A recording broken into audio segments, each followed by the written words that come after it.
السلام علیکم ورحمۃ اللہ وبرکاتہ. الحمدللہ رب العالمین والعاقبۃ للمتقین والصلاۃ والسلام علی اشرف الانبیاء والمرسلین نبینا محمد وعلی آلہ وصحبہ ومن تبعهم بإحسان الی یوم الدین. اما بعد، اللهم انفعنا بما علمتنا وعلمنا ما ينفعنا وزدنا علما.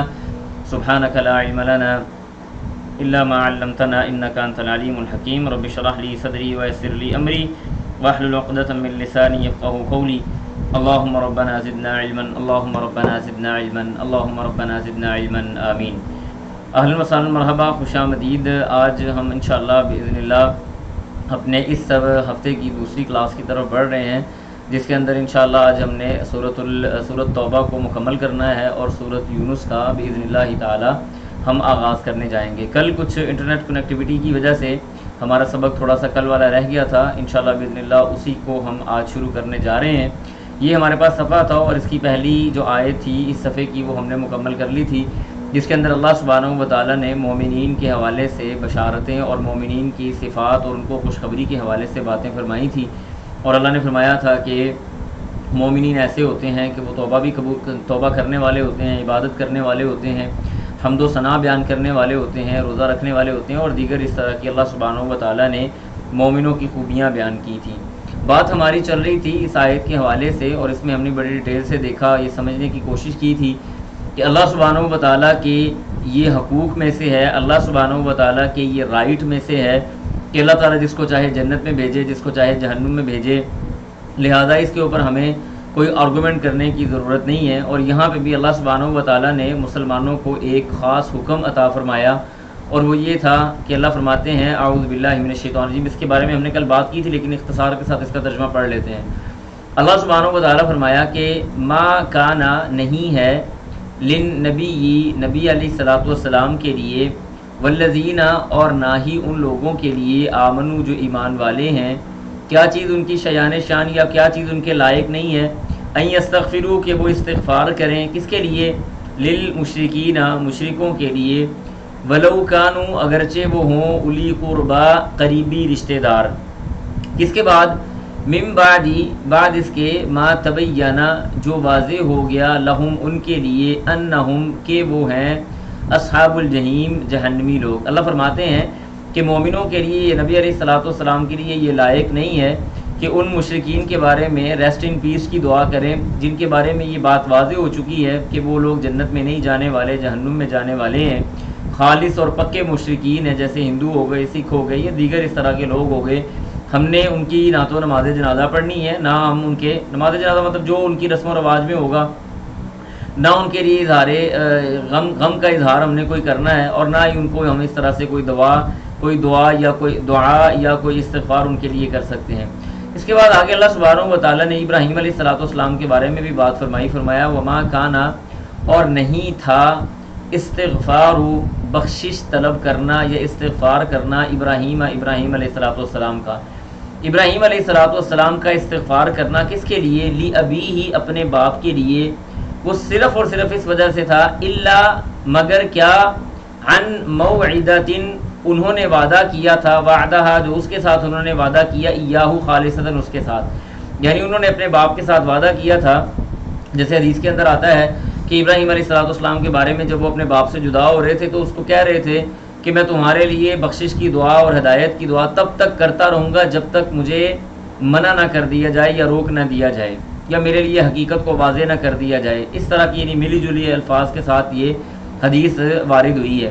تو اس لیے انہوں نے وعدہ کیا تھا، لہذا اس وعدے کی وجہ سے انہوں نے اپنے باپ کے لیے بڑی دعائیں کی. پھر اس کے بعد اللہ کہتے ہیں فلما پس جب تبینہ واضح ہو گیا لہم ان کے لیے، لہو اس کے لیے، انہو کہ وہ ہے عدو دشمن للہ اللہ تعالیٰ کا، تبرأ تو بری ہو گئے منہ اس سے، یعنی اعلان برات کر دیا. مومن کا جو محبت کرنا ہے یا نفرت کرنا ہے اس کی وجہ ایک ہی ہے، وہ ہے اللہ اور اس کے رسول. الحب للہ والبغض فی اللہ واعطى للہ ومنع للہ فقد استکمل الایمان. اللہ نے ایمان کی تکمیل کے لیے شرط یہ رکھی ہے کہ انسان یا جو بندہ ہے وہ اللہ کے لیے محبت کرے اور اللہ کے لیے نفرت رکھے. لہذا ابراہیم علیہ الصلوۃ والسلام کے اوپر جب یہ بات واضح ہو گئی کہ اب یہ پکا ٹھکا اللہ کا دشمن ہے تو انہوں نے تبرأ منہ اس سے بری اعلان برات کر دیا، اس سے بری ہو گئے. اللہ فرماتے ہیں انا بے شک ابراہیم علیہ الصلوۃ والسلام لأواہ وہ بڑے ہی نرم دل تھے. اللہ کہتے ہیں ایسے آدمی کو جو دل میں بڑا نرم گوشہ رکھتا ہو. اور ابراہیم علیہ السلام ایسے ہی تھے, حلیم اور بردبار تھے, جلد باز نہیں تھے, بردبار تھے, حلیم الطبیعت بندے تھے. اور یہ بڑی خوبصورت دعا ہے. میں آپ سے گزارش کروں گا وہ لوگ جو ماں باپ ہیں, جو پیرنٹس ہیں, وہ اپنے بچوں کو یہ دعا دیا کریں کہ اللہ تجھے حلیم بنائے, اللہ تجھے بردبار بنائے, اللہ تجھے نرم دل بنائے. تو یہ دعا اپنے بچوں کو دیا کریں. ہم اپنے بچوں کو دعائیں دینے کے حوالے سے بہت زیادہ کنجوس واقع ہوئے ہیں, بڑے بخیل ہیں. ہم اپنے بچوں کے حق میں دعائیں نہیں کرتے. ہم ان کو مال, اسباب, فیسلٹیز, انسٹیٹیوشن اور باقی ساری چیزیں تو بہت اچھی دیتے ہیں, لیکن جو مفت میں دی جانے والی چیز ان کے لیے دعا ہے وہ ہمارے ہاں بڑی کم ہے. اور اگر ماں باپ دعا دیتے ہیں تو وہ بھی پتہ کیا دعا دیتے ہیں, جا پتر اللہ تجھے کامیاب کرے. اللہ کامیاب تو کرے ہی کرے, لیکن اللہ تعالیٰ اس کے اندر وہ اوصاف ڈالے جو آپ چاہتے ہیں کہ اس کے اندر ہونے چاہیے. تو اس لیے ان اوصاف کے حوالے سے بھی دعا کریں. اس کے بعد آگے اللہ فرماتے ہیں وما کان اللہ, اور نہیں ہے اللہ تعالیٰ, لیضل, البتہ وہ گمراہ کرتا, قومن کسی قوم کو, بعد اس کے بعد, اذ جب, ہداہم وہ ہدایت پر ہوتے ہیں, یعنی ہدایت ان کے لیے واضح ہو جاتی ہے, وہ ہدایت پہ آ جاتے ہیں. اللہ تعالیٰ ان کو گمراہ نہیں کرتا, حتیٰ یہاں تک کہ, یبین وہ ہدایت پہ ہوتے ہیں, حتیٰ یہاں تک کہ, یبین واضح ہو جاتا ہے, لہم ان کے لیے, ما یتقون جو وہ تقوی اختیار کرتے ہیں, یعنی جو وہ کام کر رہے ہیں ان کے لیے واضح. اللہ تعالیٰ لوگوں کو گمراہ نہیں کرتا بغیر کسی ہدایت کے. اس کے بعد فرمایا ان اللہ, بے شک اللہ تعالیٰ, بکل شیء ہر چیز کو, علیم جاننے والا ہے. ان اللہ, بے شک اللہ سبحانہ و تعالیٰ, لہو اسی کے لیے ہے, ملک السماوات والارض زمین اور آسمان کی بادشاہت, یحیی وہ زندہ کرتا ہے, ویمیت وہ مارتا ہے. یہ وہ چیلنج تھا جس چیلنج نے نمرود کو ابراہیم علیہ السلام کے سامنے گھٹنے ٹیکنے پہ مجبور کر دیا تھا. جیسے انہوں نے یہ بات کی, اس نے کہا میں بھی زندہ کر سکتا ہوں, میں بھی مار سکتا ہوں. انہوں نے کہا ٹھیک ہے, پھر میرا رب تو وہ ہے کہ وہ سورج کو مشرق سے لے کے آتا ہے, مغرب میں غروب کرتا ہے, تو پھر اس کو تبدیل کر کے دکھا دے. لہٰذا وہ خط آگے سے بیٹھ گیا. تو اللہ وہ ذات ہے جو زندہ بھی کرتا ہے اور مارتا بھی ہے. آپ نے دیکھا ہوگا بعض ایسے لوگ ہوتے ہیں جو فوت نہیں ہوتے لیکن وہ کومے کی حالت میں ہوتے ہیں, بے ہوشی کی حالت میں ہوتے ہیں, اور کئی سال ایسی حالت میں پڑے رہتے ہیں. کون ہے جو ان کو موت نہیں دے رہا؟ وہ اللہ سبحانہ و تعالیٰ نے. اللہ کو یہ منظور تھا کہ اس نے 2 2.5 سال 3 سال یا 10 دن یا 5 دن یا 8 دن اسی طرح سے بستر پہ پڑے رہنا ہے کہ اس کی آنکھوں کی یہ پلکیں تب تک بند نہیں ہو رہی لیکن اس کے سانس چل رہے, آپ اس کو زندہ کنسیڈر کرتے ہیں, آپ اس کو مردہ ہوا کنسیڈر نہیں کرتے. تو اللہ ہے وہ جو زندہ رکھتا ہے, جو مارتا ہے. وما لکم, اور نہیں ہے, لکم تمہارے لیے, من دون اللہ, اللہ کے علاوہ, من ولی کوئی مددگار والا, کوئی یعنی ساتھی یا دوست والا, نصیر اور نہ ہی کوئی مددگار. اللہ کے علاوہ تمہارا کوئی مددگار یا تمہارا دوست یا ساتھی نہیں ہے. اس کے بعد آگے اللہ فرماتے ہیں لقد تاب, البتہ تحقیق, تاب اللہ, لقد تاب اللہ, البتہ تحقیق توبہ قبول کی اللہ سبحانہ و تعالیٰ نے, علی النبی, نبی علیہ السلام کی, والمہاجرین اور ہجرت کرنے والوں کی, والانصار اور انصار کی, الذین وہ لوگ, اور ان لوگوں کی بھی, یعنی اتبعوہ جنہوں نے اس کی پیروی کی, فی ساعۃ العسرہ تنگی کے وقت. ساعہ کا مطلب ہوتا ہے وقت اور عسرہ کا مطلب ہوتا ہے تنگی. تنگی کے وقت میں انہوں نے اس کی پیروی کی. من بعدی, اس کے بعد, ما کادا قریب تھا, یزیغ مائل ہو جاتا یا ہونے والا تھا, قلوب دل, فریقن ایک گروہ کا, منہم ان میں سے. یعنی غزوہ تبوک کے موقع پہ اللہ فرماتے ہیں کہ ان لوگوں کی توبہ اللہ سبحانہ و تعالیٰ نے ایک طرح سے قبول کی اور ان کو دلوں کو ٹھہرا دیا. یعنی مسلمانوں میں سے بعض ایسے لوگ تھے جو چاروں یعنی پریشان تھے, اور یہ فطرتی بات ہے, اس میں ایمان کی کمزوری نہیں ہے. کوئی بندہ اگر یہ کہے جی کہ وہ لوگ شاید میدان جہاد سے لڑنے میں ڈرتے تھے, ایسی کوئی بات نہیں ہے, بلکہ یہ ایک فطرتی چیز ہے کہ انسان جب دیکھتا ہے اسباب ہمارے پاس بڑے کم ہیں, سفر بڑا طویل ہے, بڑا سخت قسم کا گرمی کا موسم ہے, فصلیں پکنے کے قریب ہیں, ابھی پکی نہیں ہے, بارش نہیں ہو رہی, کئی ایسی چیزیں ہیں, تو فطرتاً امر ہے انسان تھوڑا سا گھبراتا ہے. تو اللہ کہتے ہیں یعنی اسی گھبراہٹ کا اللہ نے تذکرہ کیا کہ ایک فریق کا جو دل تھا وہ کسی اور طرف مائل ہو رہا تھا. اللہ نے بہرحال ان کے اس کجروی کو, یہ اس مائل ہونے کو معاف کر دیا. ثم پھر تاب علیہم, اللہ نے ان کی توبہ قبول فرمائی. انہو بے شک وہ ہے, بہم ان کے ساتھ, رؤوف رحم کرنے والا. یعنی اللہ سبحانہ و تعالیٰ بڑا شفیق ہے, رحیم رحم کرنے والا ہے. رؤوف کا مطلب ہوتا ہے مشفق, انتہائی شفیق, اور رحیم کا مطلب ہے رحم کرنے والا. اللہ سبحانہ و تعالیٰ بڑا مشفق اور رحم کرنے والا ہے. اس کے بعد آگے اللہ سبحانہ و تعالیٰ نے اگلے صفحے کے اندر 3 ان صحابہ کرام رضوان اللہ علیہ مجمعین کا تذکرہ کیا جو پیچھے رہ گئے تھے. یعنی 3 گروہ تھے نا پیچھے رہنے والے. ایک گروہ وہ تھا جو منافقین کا تھا, پھر اس کے اندر بھی 2 تھے وہ والے لوگ جو عذر پیش کر کے پیچھے رہ گئے, اور وہ لوگ جنہوں نے غزوہ تبوک کے بعد عذر پیش کیا, یہ منافقین تھے یہ سارے منافقین ہی. دوسرا گروہ وہ ابو لبابہ کا تھا, 7-8 لوگ وہ صحابہ کرام جنہوں نے اپنے آپ کو ستون سے باندھ لیا تھا. تیسرا یہ والا گروہ تھا جس کا تذکرہ ابھی ہونے جا رہا ہے. اللہ فرماتے ہیں وعلی الثلاثۃ الذین, یہ 3 صحابہ تھے, آگے جا کے بات آ رہی ہے. فرمایا وعلی الثلاثۃ الذین, اور 3 ان لوگوں کی بھی توبہ اللہ نے قبول کی, خلفو جو پیچھے رہ گئے تھے, یعنی وہ پیچھے رہ جانے والے تھے, اللہ نے ان کی بھی توبہ قبول فرمائی. حتیٰ یہاں تک کہ اذا جب ضاقت تنگ ہو گئی علیہم ان پر الارض زمین, بما باوجود اس کے رحبت کے وہ بڑی وسیع ہے, زمین بڑی وسیع ہونے کے باوجود ان پہ تنگ ہو گئی. وضاقت اور تنگ ہو گئے علیہم ان پر انفسہم ان کی اپنی جانیں, یعنی وہ خود اپنے آپ سے تنگ آئے ہوئے تھے.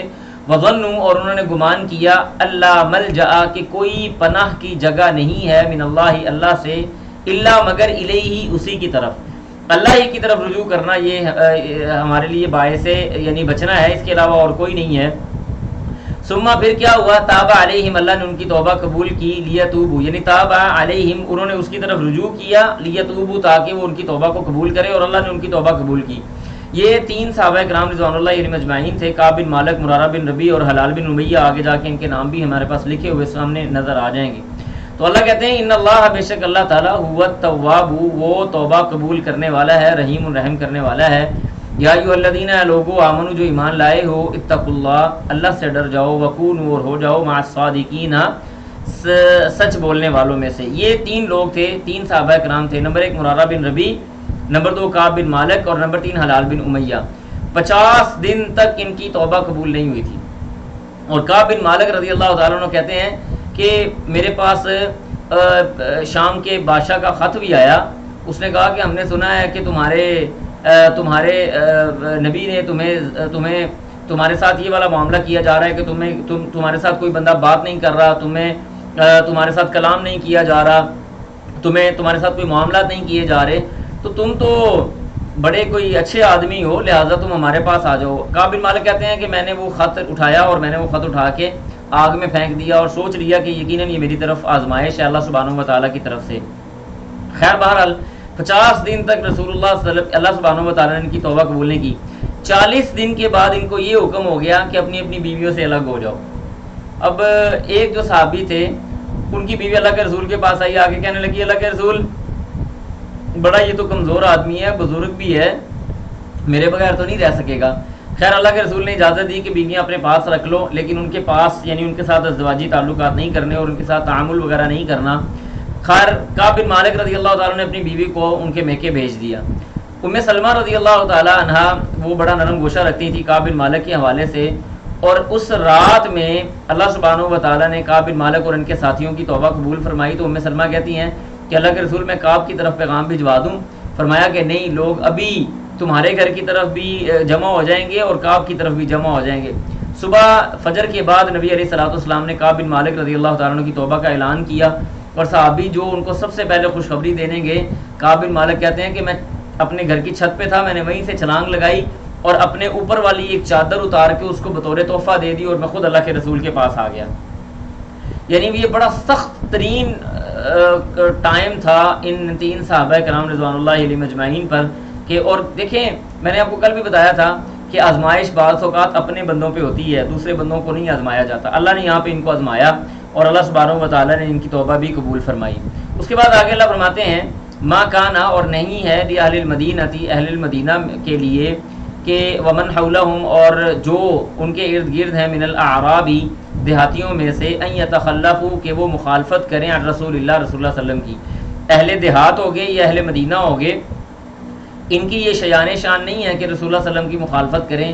ولا یرغبوا اور نہ وہ رغبت رکھیں بانفسہم اپنی جانوں میں, عن نفسہ اس کی جان سے زیادہ, یعنی ان کو اپنی جان اللہ کے رسول صلی اللہ علیہ وسلم کی جان سے زیادہ عزیز نہیں ہونی چاہیے. جیسے ایک حدیث آتی ہے, نبی علیہ السلام نے عمر رضی اللہ تعالیٰ عنہ کا ہاتھ پکڑا اور عمر رضی اللہ تعالیٰ عنہ نے کہا کہ اللہ کے رسول آپ مجھے سب سے زیادہ پیارے ہیں, سب سے زیادہ عزیز ہیں سوائے میری اپنی جان کے. آپ علیہ السلام نے فرمایا کوئی بندہ تب تک کامل مومن نہیں ہو سکتا جب تک میں اس کو اس کی جان سے زیادہ عزیز نہیں ہو جاتا. لا یؤمن احدکم حتی اکون احب الیہ من والدہ وولدہ والناس اجمعین، کہ ہر چیز سے زیادہ محبت اس کے دل میں اگر میری نہیں ہے تو وہ بندہ کامل مومن نہیں ہے. لہذا عمر رضی اللہ تعالیٰ نے کہا اللہ کے رسول آج کے بعد میری جان سے بھی زیادہ آپ مجھے عزیز ہیں. تو اس لیے نبی علیہ الصلوۃ والسلام کی محبت ہمارے دل میں اسی طرح سے ہونی چاہیے. اس کے بعد اللہ کہتے ہیں ذالک، یہ بانہم، اس وجہ سے ہے، لا یصیبہم. اب یہاں پہ میں آپ کو خلاصہ بتا دیتا ہوں، اگلی جو باتیں آ رہی ہیں کہ اللہ تعالیٰ نے فرمایا کہ جتنے بھی کام مسلمانوں کو پہنچتے ہیں، کوئی پریشانی، کوئی تھکاوٹ، کوئی پیاس یا کوئی بھی چیز آتی ہے یا کوئی بھی وہ معاملہ کرتے ہیں، اللہ ان کی کسی عمل کو ضائع نہیں کرتا بلکہ اس کو لکھ لیا جاتا ہے. تو اسی میں اللہ نے یہ بات بیان فرمایا کہ ذالک، یہ بانہم، اس لیے ہے کہ لا یصیبہم، ان کو کچھ بھی نہیں پہنچتا، ظمأ، کوئی پیاس، ولا نصب، نہ ہی کوئی تھکاوٹ یا مشقت، ولا مخمصۃ، اور نہ ہی کوئی، اللہ سبحانہ و تعالیٰ نے فرمایا ولا مخمصۃ، اور نہ ہی کوئی بھوک، فی سبیل اللہ، اللہ کے راستے میں، ولا یطؤون، اور نہیں وہ کوئی قدم اٹھاتے، موطئن، کوئی قدم اٹھانا، یعنی ایسا قدم کہ یغیظ الکفار، جس سے وہ کفار کو بھڑکا دیں، ولا ینالون، اور نہیں اس کو پہنچتا، من عدو، کسی دشمن کا، کوئی کسی دشمن سے نیلن، پہنچنا یعنی کوئی چیز، یعنی دشمن سے کوئی چیز چھین لینا، مثال کے طور پہ کسی علاقے کو فتح کر لینا، دشمن کے کسی علاقے کو فتح کر لینا، یہ سارے کام یعنی ظمأ، نصب، مخمصۃ، کسی جگہ پہ پہنچ جانا یا دشمن سے کسی چیز کو چھین لینا، کوئی فتح یاب ہو جانا، اللہ کہتے ہیں یہ سارے کام الا کیا، کتب لہم، ان کے لیے لکھ دیا جاتا ہے، بھی سے عمل صالح، نیک عمل. اللہ ان کا یہ سارے کام کرنے کے ساتھ نیک عمل لکھتا ہے. بلکہ ایک حدیث کے اندر آتا ہے، نبی صاحب نے فرمایا کہ اللہ سبحانہ و تعالیٰ مومن کو اگر کوئی بھی پریشانی آتی ہے، اس کو جسمانی تکلیف آتی ہے، اس کو مالی تکلیف آتی ہے، اس کو روحانی تکلیف آتی ہے، حتیٰ کہ اس کو ایک کانٹا بھی چبھ جاتا ہے، اللہ سبحانہ و تعالیٰ اس تکلیف کے ذریعے اس مومن آدمی کے گناہوں کو صاف کر دیتا ہے. یعنی اتنا صاف کر دیتا ہے کہ جیسے یوں سمجھیں آپ کہ خزاں کے موسم میں کسی درخت کو پکڑ کے اگر یوں ہلایا جائے تو جیسے اس سے پتے جھڑتے ہیں، اس طرح سے انسان کے گناہ بعض اوقات پریشانیوں سے اللہ سبحانہ و تعالیٰ یا بیماریوں سے جھاڑ کے رکھ دیتا ہے. لہٰذا بیماری کے ساتھ اللہ کے ساتھ سودا کر لینا چاہیے کہ ٹھیک ہے چلے بیماری آ گئی ہے، مان لیا، لیکن اللہ تو میری اس بیماری کو میرے لیے ذریعہ نجات بنا دے. ٹھیک ہے جی. تو اس لیے یہ اللہ سبحانہ و تعالیٰ نے یہاں پہ یہ بات فرمائی ہے کہ کوئی بھی پریشانی مومن آدمی کو اللہ کے راستے میں آتی ہے، اللہ تعالیٰ اس کا اجر اپنے پاس محفوظ کر لیتے ہیں. ان اللہ، بے شک اللہ تعالیٰ، لا یضیع، وہ نہیں ضائع کرنے والا، اجر المحسنین، احسان کرنے والوں کے اجر کو. پھر اس کے بعد اللہ فرماتے ہیں ولا ينفقون، اور نہیں وہ خرچ کرتے، نفقتن، کوئی بھی چیز خرچ کرنا، صغیرتن، کوئی چھوٹی، ولا کبیرتن، اور نہ ہی کوئی بڑی، ولا یقطعون، اور نہیں وہ کاٹتے، وادین، کسی وادی کو، الا مگر کتبا، لکھ دیا جاتا ہے، لہم، ان کے لیے، لیجزیہم، تاکہ جزا دے ان کو، اللہ سبحانہ و تعالی، احسن، بہترین جزا، ما کانوا یعملون، جو انہوں نے عمل کیا. یعنی اگر اللہ کے راستے میں یا ویسے بھی آپ کچھ بھی اللہ کے راستے میں چھوٹا بڑا خرچ کرتے ہیں، یا آپ کسی وادی کو عبور کر لیتے ہیں، یا آپ کوئی جگہ فتح کر لیتے ہیں، اللہ سبحانہ و تعالیٰ آپ کے لیے اس کے حوالے سے اللہ سبحانہ و تعالیٰ آپ کے لیے اجر لکھ دیتا ہے. پھر اس کے بعد یہ والی جو آیت ہے، اس آیت کے اندر ہمیں تبلیغ کے حوالے سے بڑی ضروری بات اللہ سبحانہ و تعالیٰ نے فرمایا وما کان المؤمنون، اور نہیں ہے مومنوں کے لیے، لینفروا، کہ وہ نکلیں، کافتن، سارے کے سارے مومن ایک ہی کام کے لیے نہ نکل جائیں، فلولا، پس کیوں نہ، نفرا، نکلے، من کل فرقت، ہر ایک بڑے گروہ میں سے، منہم، اس میں سے، طائفتن، چھوٹا گروہ، یعنی بڑے گروہ میں سے، فرقہ کہتے ہیں وہ ایسا گروہ جو جس کی تعداد بڑی زیادہ ہو، اور طائفہ کہتے ہیں اس بڑے سارے فرقے میں سے چھوٹا سا کوئی ٹکڑا نکل آئے، چھوٹا کوئی مجموعہ نکل آئے. طائفہ، چھوٹے چند لوگ جن کو آپ گنتی کر سکتے ہیں ایک طرح سے، طائفہ، چھوٹی جماعت. فرمایا کوئی کیوں نہ ایسی بڑے گروہ سے چھوٹی جماعت نکلے، کس کام کے لیے، لیتفقہوا، تاکہ وہ دین کا فہم حاصل کرے، سوجھ بوجھ حاصل کرے، فی الدین، دین کے اندر، ولینذروا، اور تاکہ وہ ڈرائے، قومہم، اپنی قوم کو، اذا رجعوا، جب وہ لوٹیں، الیہم، ان کی طرف، لعلہم یحذرون، تاکہ وہ ڈر سکیں، شاید کہ وہ ڈر جائیں، تاکہ وہ ڈر جائیں. تو ثابت کیا ہوا کہ کہ دین کا علم حاصل کرنا یہ ایک فرض کفایہ ہے نمبر ایک، اور جو لوگ دین کا علم حاصل کرتے ہیں اللہ سبحانہ و تعالیٰ کے ہاں ان کی بہت زیادہ اہمیت ہے کہ وہ دین کا علم حاصل کرتے ہیں اور لوگوں کو سکھاتے ہیں، لہٰذا ہمیں دین کا علم حاصل کرنا چاہیے۔ اس لیے اس کے اندر بڑی ڈیٹیل ہے، اب ڈیٹیل کے اندر بندہ کیا جا سکتا ہے۔ اس کے بعد اللہ فرماتے ہیں یا ایھا الذین، اے لوگو، آمنو جو ایمان لائے ہو، قاتلو جہاد کرو، الذین ان لوگوں سے، یلونکم جو تمہارے نزدیک ہیں۔ یہاں پہ میں آپ کو تھوڑا سا فقرہ سمجھاتا ہوں، آیت پوری کر لیں تاکہ آپ کو بات سمجھ آ جائے۔ اللہ فرماتے ہیں یا ایھا الذین، اے لوگو، آمنو ایمان لائے ہو، قاتلو جہاد کرو، الذین ان لوگوں سے، یلونکم وہ تمہارے قریب ہیں، من الکفار کفار میں سے، ولیجدوا اور تاکہ وہ پائیں، فیکم تم میں، غلظن تھوڑی سی سختی، وعلموا اور جان لو، ان اللہ کہ اللہ سبحانہ و تعالیٰ مع المتقین پرہیزگاروں کے ساتھ ہے۔ یہاں سے ہمیں یہ آیت پتہ بتاتی ہے کہ جب جہاد فی سبیل اللہ کے لیے نکلنا ہے اور جب جہاد فی سبیل اللہ کی ضرورت پیش آ جاتی ہے تو مسلمانوں کو اپنی سرحد کے قریب والے علاقے پہلے فتح کرنے ہیں۔ یہ نہیں ہے کہ قریب والے علاقے فتح نہیں ہوئے، قریب والے علاقوں میں تو انہوں نے جہاد فی سبیل اللہ نہیں کیا اور دور والے علاقوں میں وہ جا رہے ہیں اور قریب والے علاقے والے لوگ ان کو تنگ کر رہے ہیں، تو لہٰذا جہاد فی سبیل اللہ کرنے کی جب باری آئے گی تو اللہ نے یہاں پہ رول اینڈ ریگولیشنز بتا دیے کہ پہلے والے لوگ، اس کے بعد اگلے، اس کے بعد اگلے، اس کے بعد اگلے۔ پھر اس کے بعد یہاں پہ یہ بات بھی بیان فرما دی کہ غلظہ کا مطلب ہوتا ہے سختی، یعنی ایسی سختی کرنا جو اسلام کے رول اینڈ ریگولیشنز کے مطابق ہے، جو قواعد و ضوابط کے مطابق ہے، اپنی مرضی سے سختی نہیں کرنی۔ اور اسلام کے قواعد و ضوابط میں سختی کس چیز کا نام ہے؟ یہ میں سختی بتانے لگا ہوں، ذرا غور سے سنیے گا۔ اسلام کے میدان جہاد کی رول اینڈ ریگولیشنز کے مطابق سختی کس چیز کا نام ہے؟ نہ بوڑھوں کو قتل کرنا ہے، نہ عورتوں کو قتل کرنا ہے، نہ بچوں کو قتل کرنا ہے، نہ جانوروں کو قتل کرنا ہے، نہ پھلدار درختوں کو کاٹنا ہے، نہ شب خون ماری کرنی ہے، اور لڑائی صرف ایک طبقے سے کرنی ہے، وہ والا طبقہ جو تمہارے سامنے لڑنے کے لیے آیا ہے، نوجوانوں کا طبقہ۔ اور نوجوانوں میں سے بھی وہ لوگ جو لڑنے آئے ہیں، جو لڑنے نہیں آئے، جو آپ سے پناہ طلب کر کے آپ کی امان میں آ جاتے ہیں، ان کے ساتھ تم نے لڑائی نہیں کرنی۔ اسلام کی سختی دیکھ رہے ہیں آپ؟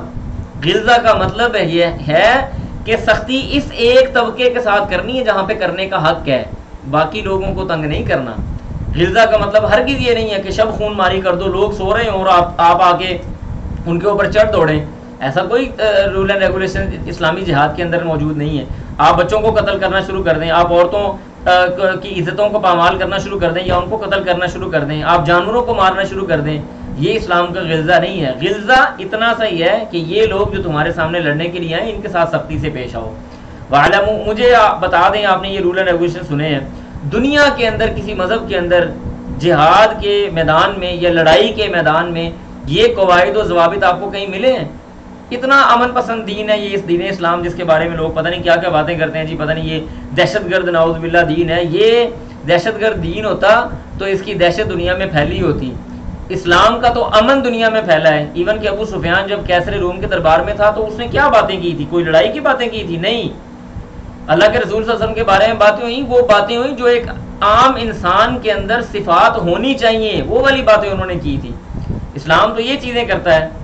اس کے بعد آگے اللہ کہتے ہیں وَعْلَمُوا، جان لو، ان اللہ کہ اللہ سبحانہ و تعالیٰ مع المتقین وہ پرہیزگاروں کے ساتھ ہے۔ اس کے بعد آگے اللہ فرماتے ہیں وَإِذَا، اور جب بھی ما جو انزلت نازل کی گئی سورتن کوئی سورت فمنہم تو اس میں سے من یقول وہ کہتے ہیں ایکم کون ہے تم میں سے زادتہ جس کو زیادہ کر لیا ہو حاضی ایمانن اس کے اس چیز کی حاضی اس نے یعنی اس آیت نے ایمانن ایمان میں۔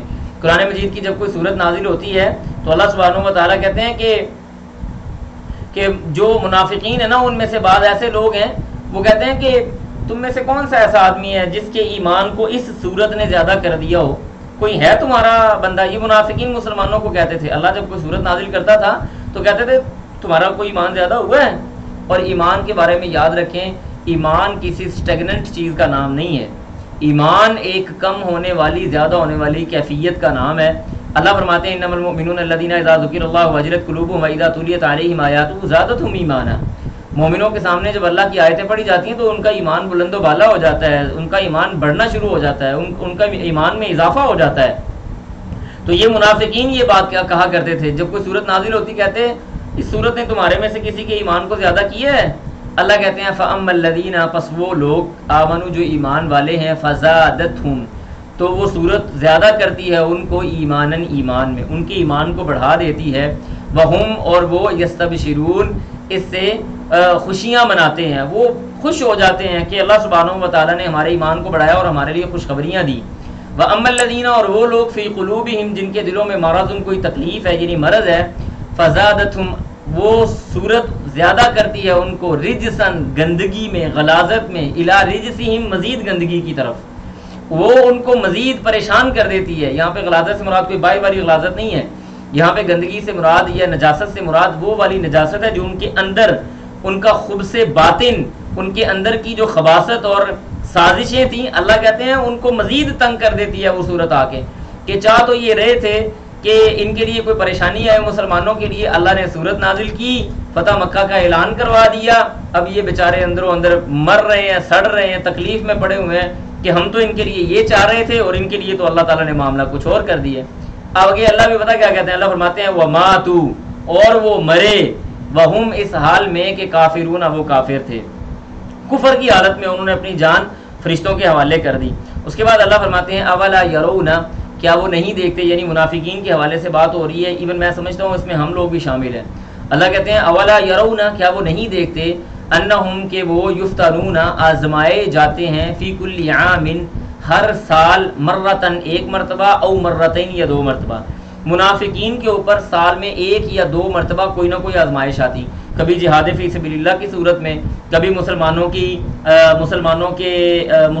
فتح کی صورت میں، کبھی مسلمانوں کی کامیابی کی صورت میں، کبھی لوگوں کے جوک در جوک اسلام لانے کی صورت میں، کبھی ان کو چاروں نہ چار مال خرچ کرنے کی صورت میں۔ تو اللہ کہتے ہیں یہ دیکھتے نہیں ہیں کہ سال میں ایک مرتبہ یا دو مرتبہ آزمائے جاتے ہیں، اور ہمارا حال بھی یہی ہے۔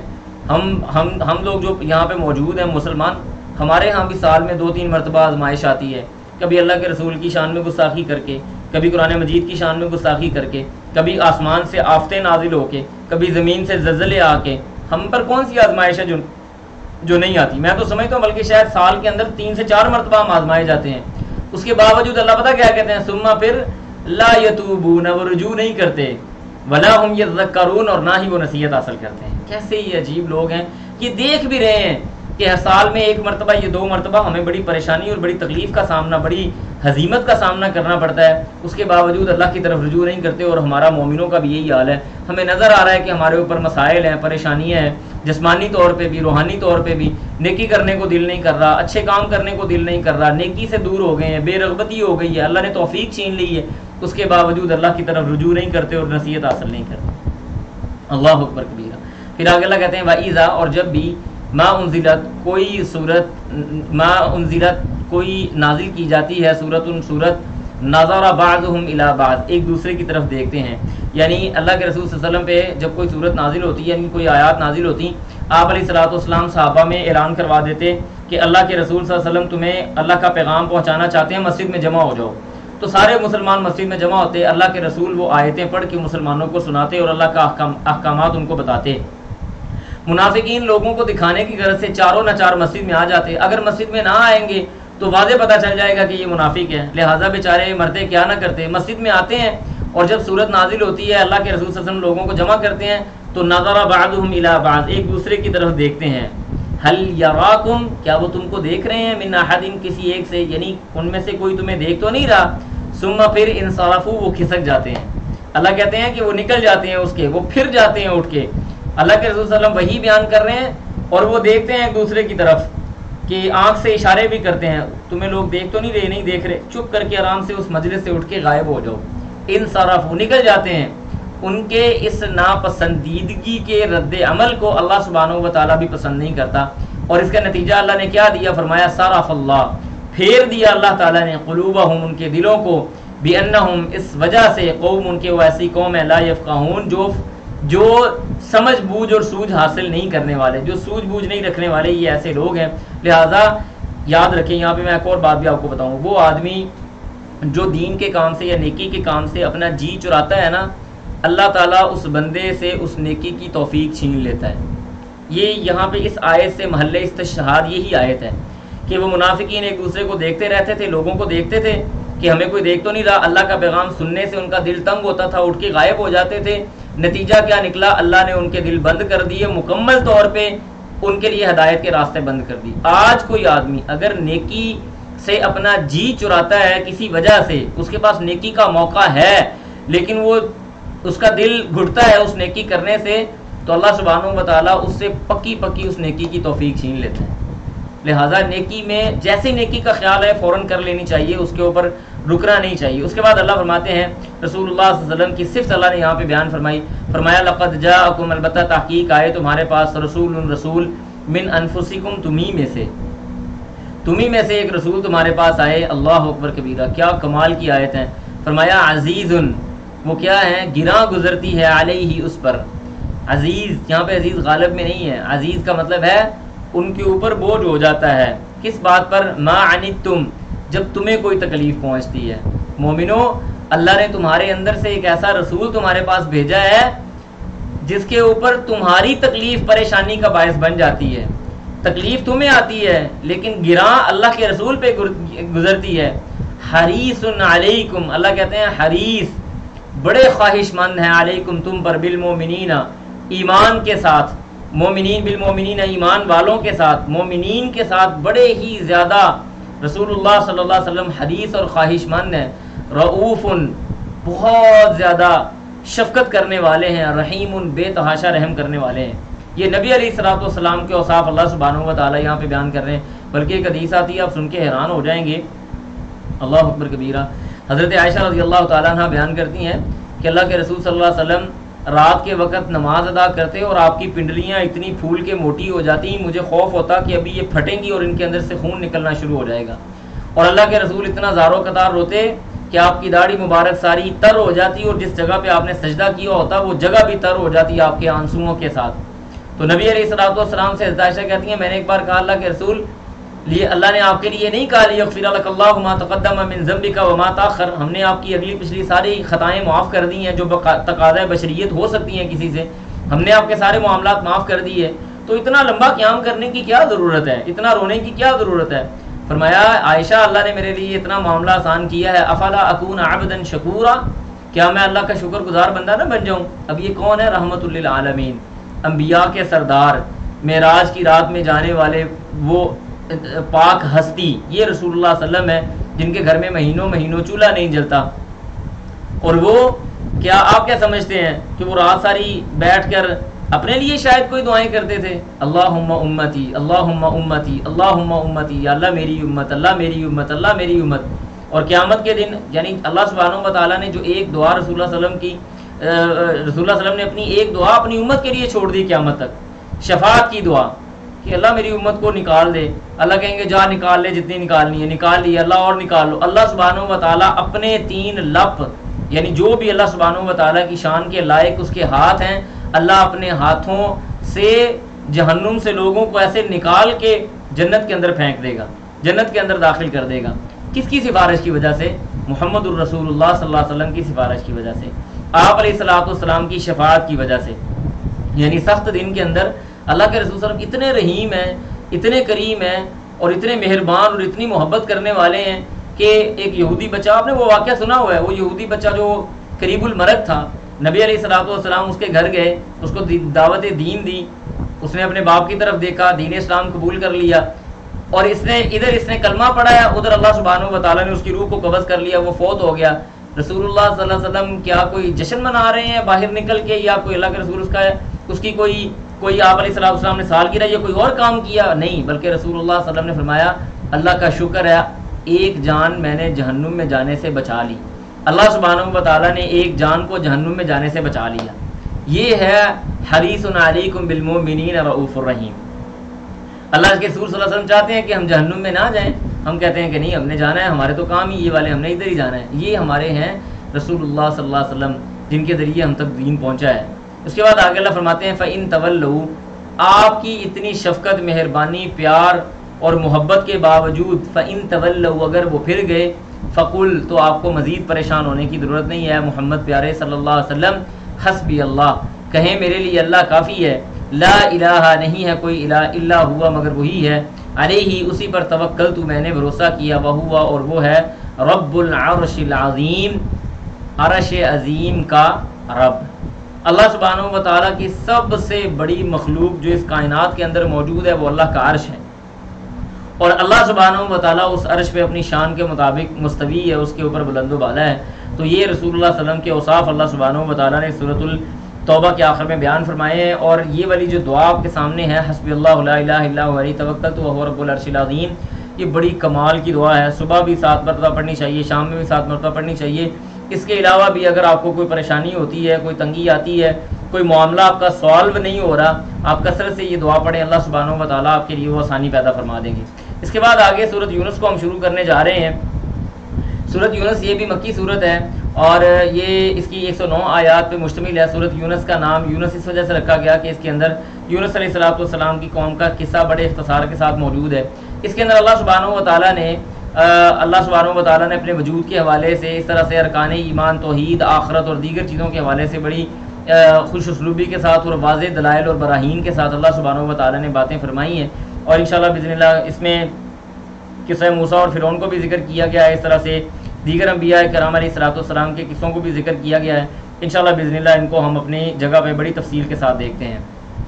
بسم اللہ الرحمن الرحیم۔ اللہ فرماتے ہیں الف لام را حروف مقطعات، فرمایا تل کا یہ آیات ہیں، الکتاب ایسی کتاب کی، الحکیم جو حکمت سے بھرپور ہے، حکمت سے بھرپور آیات کی، حکمت سے بھرپور کتاب کی یہ آیات ہیں۔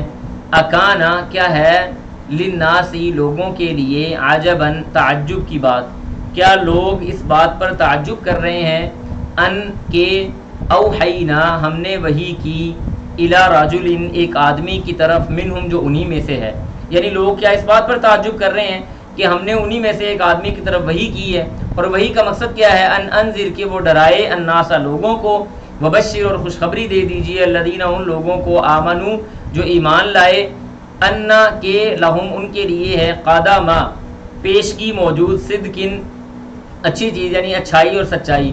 مطلب یہاں پہ کیا ہے کہ اللہ سبحانہ و تعالیٰ کے ہاں جو انہوں نے اچھے اعمال کیے، جو اچھا بدلہ ہے وہ اللہ کے سامنے عند ربہم ان کے رب کے پاس موجود ہے۔ قال الکافرون تو کافروں نے کہا، انا بے شک ھذا یہ لساحر البتہ جادوگر ہے، مبین بڑا واضح، یعنی نبی علیہ السلام جب دین اسلام کی تبلیغ فرما رہے تھے تو یہ جو مشرکین مکہ انہوں نے آپ علیہ السلام کو مختلف طعن و تشنیع کے ساتھ یعنی آپ کا استقبال کیا، یوں سمجھ لیں۔ تو اب اللہ فرماتے ہیں کہ لوگوں کو اس بات پہ تعجب کرنے کی کیا ضرورت ہے کہ نبی انہی میں سے تھا، بلکہ یہ تو ان کے لیے ایک اچھائی کی بات تھی کہ باہر سے کوئی بندہ، مثال میں دیتا ہوں آپ کو کہ اگر اللہ سبحانہ و تعالیٰ یعنی نبی علیہ السلام کو عرب کے اندر بھیجتے ہیں، اور عرب کی بجائے اللہ سبحانہ و تعالیٰ روم سے بھیج دیتے کسی آدمی کو نبی بنا کر، تو مشرکین مکہ نے یہ اعتراض کرنا تھا کہ اللہ نے اگر نبی بھیجنا ہی تھا تو ہم میں سے نبی بھیجتا، باہر سے نبی بھیجنے کی کیا ضرورت تھی۔ اب اللہ سبحانہ و تعالیٰ نے اندر سے نبی بھیج دیا ہے، تو کہتے ہیں کہ یہ بڑی عجیب بات ہے، اللہ نے نبی بھیجنا ہی تھا تو وہ باہر سے بھیج دیتا، ہمارے میں سے نبی بھیجنے کی کیا ضرورت پیش آ گئی، یا ہم میں سے نبی کیوں بنایا اللہ سبحانہ و تعالیٰ نے۔ تو بنیادی طور پہ وہ اس شک کے اندر مبتلا ہیں، اور ہدایت اللہ سبحانہ و تعالیٰ نے ان سے چھین لی ہے۔ اس کے بعد آگے اللہ فرماتے ہیں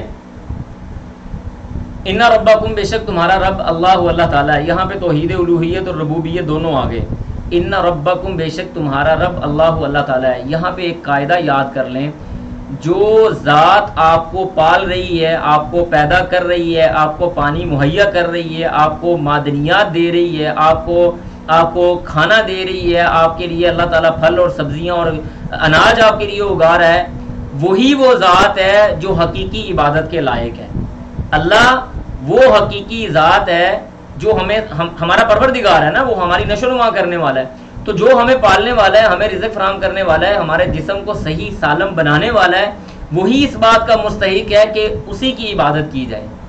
ان ربکم بے شک تمہارا رب، اللہ تعالیٰ ہے، الذی وہ ذات ہے، خلق اس نے پیدا کیا، السماوات یا آسمانوں کو، والارض یا اور زمینوں کو، فی ستۃ ایام 6 دنوں میں، ثم پھر استوا، یہاں پہ عقیدے کا ایک مسئلہ سمجھ لیں، استوا کا مطلب ہوتا ہے ارتفاع اعلی، یعنی اللہ بلند ہوا، علی العرش اپنے عرش پر۔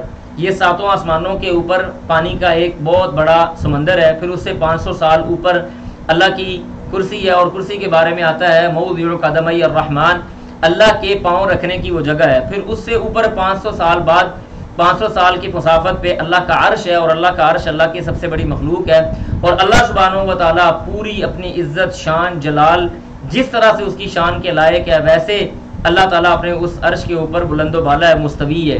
ہم یہ نہیں کہیں گے اللہ اپنے عرش پہ بیٹھا ہوا ہے۔ بیٹھنے کا مطلب یہ ہے جیسے میں بیٹھا ہوا ہوں، یہ میرے نیچے کرسی ہے، اللہ بیٹھا ہوا نہیں کہیں گے ہم۔ کیوں؟ کیونکہ ہمیں نہیں پتا اللہ سبحانہ و تعالیٰ کی کیفیت کیا ہے۔ امام مالک رحمہ اللہ کا وہ قول یاد کریں کہ الاستواء معلوم والکیف مجہول والایمان به واجب والسؤال عنہ بدعۃ۔ امام مالک سے کسی نے پوچھا نا کہ اللہ عرش پہ کیسے ہے، انہوں نے کہا کہ تم نے اتنا سخت سوال کیا ہے کہ آپ کے ماتھے کے اوپر پسینہ آ گیا، اتنا سخت سوال کیا ہے۔ الاستواء معلوم، اللہ بلند و بالا ہوا اپنے عرش پر، یہ بات معلوم ہے۔ کیسے معلوم ہے؟ قرآن نے ہمیں بتایا، الاستواء معلوم والکیف مجہول، کیفیت مجہول ہے، والسؤال عنہ بدعۃ، اس کے بارے میں سوال کرنا بدعت ہے، والایمان به واجب، اور اس بات کے اوپر ایمان رکھنا یہ واجب ہے کہ اللہ اپنی شان اور جلال کے لائق اور اپنی شان اور عظمت کے مطابق عرش کے اوپر مستوی ہے۔ پھر اللہ کرتا کیا ہے؟ فرمایا یدبر الامر، وہ معاملات کی تدبیر کرتا ہے، معاملات چلانے کیسے ہیں۔ اتنے دیر بعد دن آئے گا، اتنی دیر بعد رات آئے گی، اتنے دنوں بعد سورج گرہن ہوگا، اتنے دنوں بعد چاند گرہن ہوگا، اتنے دنوں بعد فلاں سیارہ نکل کر فلاں سیارے کے قریب سے گزرے گا۔ یدبر الامر، بارش کہاں پہ ہوگی، کہاں پہ نہیں ہوگی، کہاں پہ ہلکی بارش ہوگی، کہاں پہ تیز بارش ہوگی، کہاں پہ کلاؤڈ برسٹ ہو جائے گا اور پورے کا پورا گاؤں تباہ ہو جائے گا۔ یدبر الامر، اللہ تدبیر کرتا ہے معاملے کی۔ ما من شفیع، یہاں پہ ہمیں ایک غلط فہمی کا ازالہ کر لینا چاہیے۔ اللہ فرماتے ہیں ما من شفیع، کوئی بھی سفارش نہیں کرنے والا الا مگر من بعد اذنہ، اس کی اجازت کے بعد۔ اگر کوئی بندہ یہ کہے کہ میں اللہ کے سامنے سفارش اللہ کی اجازت کے بغیر کر لوں گا تو یہ ناممکن ہے۔ ایون کہ رسول اللہ صلی اللہ علیہ وسلم بھی سفارش تب تک نہیں فرمائیں گے جب تک اللہ سبحانہ و تعالیٰ ان کو اجازت نہیں فرما دیں گے۔ وہ حدیث میں آتا ہے نا، اللہ کے رسول کہتے ہیں مجھے وہ کلمات یاد نہیں، نہ مجھے پتہ ہے کہ جن کلمات کے ساتھ میں قیامت کے دن اللہ کے سامنے سفارش کروں گا، اللہ کی حمد و ثنا بیان کروں گا، اللہ کی تعریف کروں گا۔ اللہ کے رسول سجدے میں ہوں گے، اللہ کی حمد و ثنا جیسے اللہ تعالیٰ سکھائے گا ویسے کریں گے، اور اس کے بعد اللہ سبحانہ و تعالیٰ کہیں گے ارفع راسک، محمد صلی اللہ علیہ وسلم اپنے سر کو اٹھائیے، اشفع تشفع، سفارش کیجیے، آپ کی سفارش قبول کی جائے گی۔ تو اللہ اجازت دیں گے، اس کے بعد سفارش جو ہے وہ قابل عمل ہوگی۔ اس کے بعد اللہ فرماتے ہیں ذالکم اللہ، یہی تو تمہارا اللہ ہے، ربکم، تمہارا رب۔ آیت کا چیک کریں، رب چیک کریں۔ آغاز میں کہا ان ربکم اللہ، یہ تمہارا رب تمہارا اللہ ہے۔ آخر میں کہا یہی تو تمہارا اللہ ہے جو تمہارا رب ہے، یہی وہ عبادت کے لائق ذات تھی جو تم کو پال رہی ہے۔ اوپر کہا جو ذات تمہیں پالتی ہے وہ عبادت کے لائق ہے، نیچے کہا یہی وہ عبادت کے لائق ذات ہے جو تمہیں پال رہی ہے، فاعبدوہ، بس اسی کی عبادت کرو۔ یہ آخر پہ اس آیت کے اندر نتیجہ اللہ تعالیٰ نے بیان کیا۔ یہ لمبی چوڑی جو ہم نے بات کی ہے، زمین و آسمان کو بنایا، اس کے بعد یدبر الامر، یہ سارے معاملات کیے، کیوں؟ وجہ کیا ہے؟ فاعبدوہ، تمہیں یاد کروانے کے لیے کہ تم اس کی عبادت کرو۔ افلا تذکرون، کیا تم نصیحت حاصل نہیں کرتے؟ کیسی عجیب بات کرتے ہو، تمہیں اللہ کے علاوہ کسی اور چیز کی نصیحت کی ضرورت ہے؟ اس کے بعد اگلی بات اللہ فرماتے ہیں الیہ، اسی کی طرف، مرجعکم، تمہارا لوٹ کر جانا ہے، جمیعاً، سب کے سب کا، تم سارے کے سارے اللہ کی طرف لوٹ کے جانے والے ہو۔ وعد اللہ، اللہ کا وعدہ، حقاً، وہ حق اور سچ ہے۔ اللہ کا وعدہ حق اور سچ کیا ہے؟ کہ تمہیں زندگی بھی دی، تمہیں جوانی بھی دی، تمہیں اس کے بعد مارے گا، تمہیں اپنی طرف لوٹائے گا، تمہارے درمیان فیصلے فرمائے گا، تمہیں جنت میں بھیجے گا یا جہنم میں بھیجے گا۔ وعد اللہ حقا، اللہ کا وعدہ سچا اور حق ہے۔ انہ یبدأ الخلق، بے شک وہی ہے، یبدأ، اس نے ابتدا کی، الخلق، پیدائش کی، تخلیق کی ابتدا اس نے کی، ثم یعیدہ، پھر وہ اس کو دوبارہ لوٹائے گا۔ کس لیے تخلیق کی ابتدا کی؟ کیا کی؟ کہ ماں کے اور باپ کے نطفے کے ذریعے اللہ سبحانہ و تعالیٰ نے پیٹ کے اندر تمہیں پیدا کیا، تمہارے لیے خوراک کا بندوبست کیا، پھر راستہ آسان کیا، تم ماں کے پیٹ سے باہر آ گئے، پھر تمہیں بڑا کیا، تمہیں اچھائی اور برائی کی ساری سمجھ اور بوجھ عطا فرما دی، تمہارے لیے دونوں راستے سامنے کر دیے، تم نے جس کو اختیار کرنا ہے تم نے وہ کر لیا جو تم نے کرنا تھا۔ اس کے بعد اللہ سبحانہ و تعالیٰ نے تمہیں موت دے دی، موت دینے کے بعد اللہ دوبارہ تمہیں اٹھائے گا، قیامت کے دن اپنے سامنے کھڑا کرے گا۔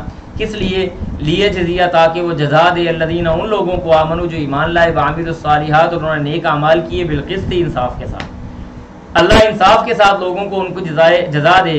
والذین اور وہ لوگ کفروا جنہوں نے انکار کر دیا اللہ کا, لہم ان کے لیے شراب پانی یا پینے والی چیز کیا ہوگی, من حمیم کھولتا ہوا پانی ہوگا, وعذاب اور عذاب ہوگا, علیم دردناک, بما کانوا بسبب اس کے جو وہ تھے, یکفرون کفر کرتے, انہوں نے جو کفر کیا اللہ کو جھٹلا دیا.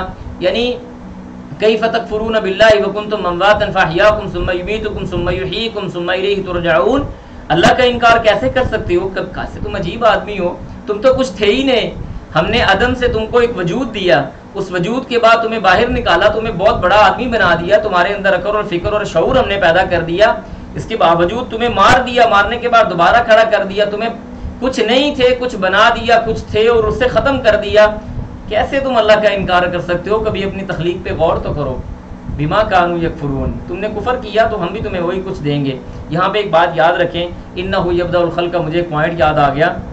بعض لوگ ہمارے ہاں یہ سوال کرتے ہیں نا جی اللہ کو کس نے پیدا کیا, یہ سوال اپنی جانب میں غلط ہے.